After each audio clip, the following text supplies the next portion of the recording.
विधान परिषदेच्या 11 जागांसाठी 12 जुलैला होणाऱ्या निवडणुकीला स्थगिती द्या, तशी मागणी ठाकरे गट आता सुप्रीम कोर्टात करणार आहे। ठाकरे गट सुप्रीम कोर्टात जाण्याची देखील शक्यता आहे। आमदार अपात्रता संदर्भात विधानसभा अध्यक्षांनी दिलेल्या निर्णयाविरोधात सुप्रीम कोर्टामध्ये सुनावणी प्रलंबित असताना त्यावर अंतिम निर्णय झालेला नसताना देखील विधान परिषद निवडणूक घेणं हे घटनाबाह्य असल्याचं ठाकरे गटाचं म्हणणं आहे। अजित पवार गटाच्या आणि मिंदे गटाच्या 40 आमदारावर अपात्रतेची टांगती तलवार आहे। सर्वोच्च न्यायालयाने काही निरीक्षणं नोंदवलेली आहे।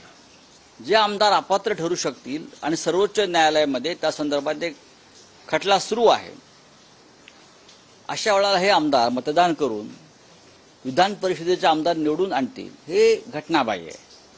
त्यांना अधिकारच नाही।